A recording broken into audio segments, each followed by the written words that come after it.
Hello, everybody. I am Dr. Shobha. I am a public health consultant working in India, and I am joining from India virtually at ICFP live stage. So I am here today to talk about the discrimination and exclusion of the, sorry, not the discrimination, but the exclusion of the transgender from the National Family Planning Programs.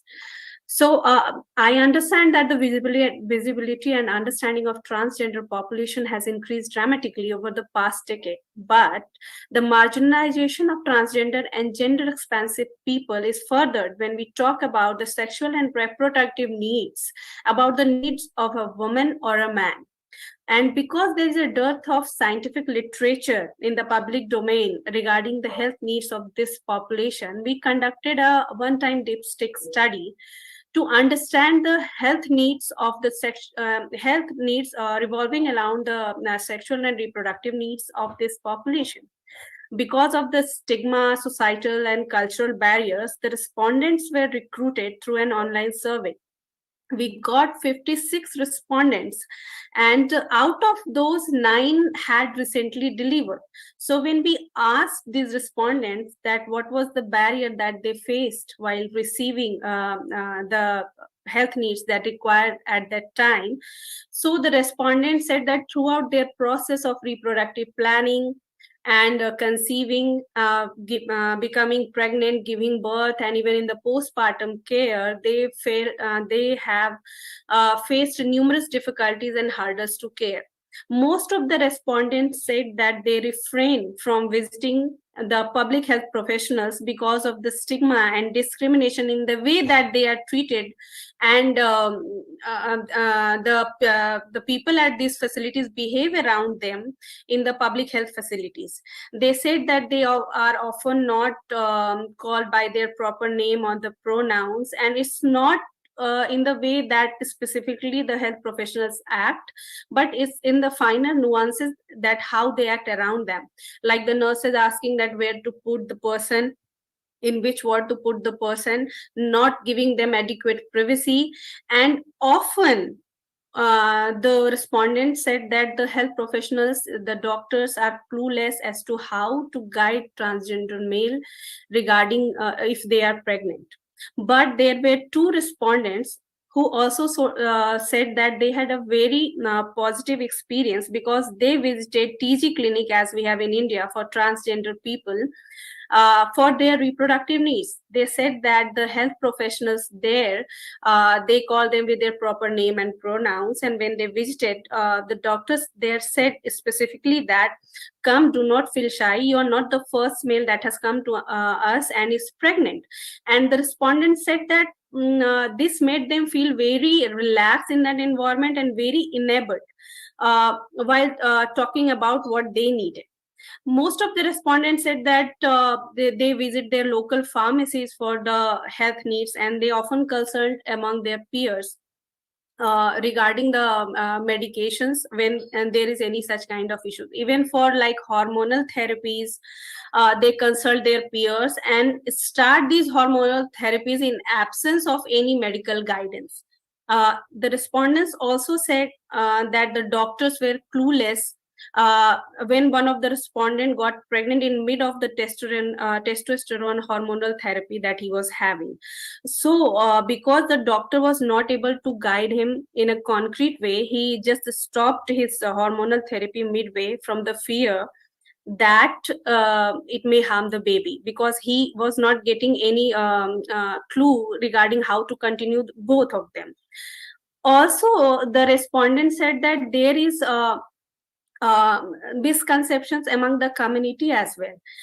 The transgender male also said that when we talk among our community also, and we said that we are transgender male and we are pregnant, then their peers also say sometimes say the expanded spectrum of the LGBTQ plus community. Many people come under that, and those people often think that when you are identifying as a transgender male, then you are identifying as a male, and then why you will have to go for a vaginal intercourse?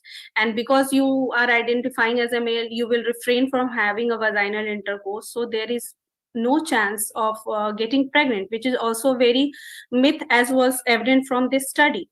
So the my point, while using this stage to bring this issue, is that when we talk about power of family planning, then we talk that it is about choice, control, autonomy, enabling environment, and achieving multiple outcomes at once. And when we see, then this population has got none of these. They don't have choice, they don't have control, they don't have autonomy, and neither an enabling environment. Also, it is a very good idea to have a TG clinic in a country like India. And I am very proud to say that we are a country that started family planning program in 1952. But as we can see that still, we are struggling to provide the availability, accessibility, and quality of care regarding family planning services.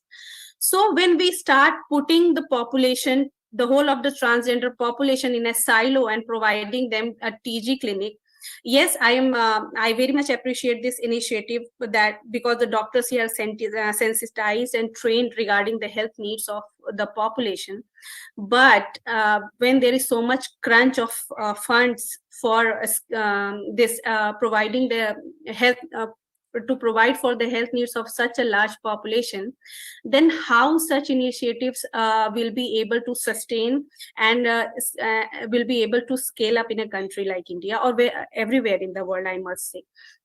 So rather than starting initiatives initially and starting putting this population as a whole in silo, we must start working on blurring the lines and let them I must say, streamline in the main population, and make the society as a whole sensitized regarding the diverse needs of this population. As the need of one male cannot be same as another male, and the need health and health needs, sexual and reproductive needs of a female cannot be as same as that of another woman. Same, the health and reproductive and sexual needs of the transgender population cannot be same across the spectrum of this population. So there is a need, first of all, to explore more and more regarding this, the sexual and health needs of this population. There is a need of scientific studies regarding these needs of this population. And there are I must say, I must use this platform to raise this issue, that rather than putting them in silos, we must focus on making them streamlining in the general population. Because again, when we put them in silos, so like other issues which we are struggling with, caste and religion, we from here on, and after seeing 50 years in the future also, we'll be struggling to streamline the needs of this population with the main population. So let's not start again, and let's learn from the history that we have seen along these years, and rather sensitize the healthcare providers, the whole cadre of healthcare providers, regarding the diverse needs of this population. Any questions?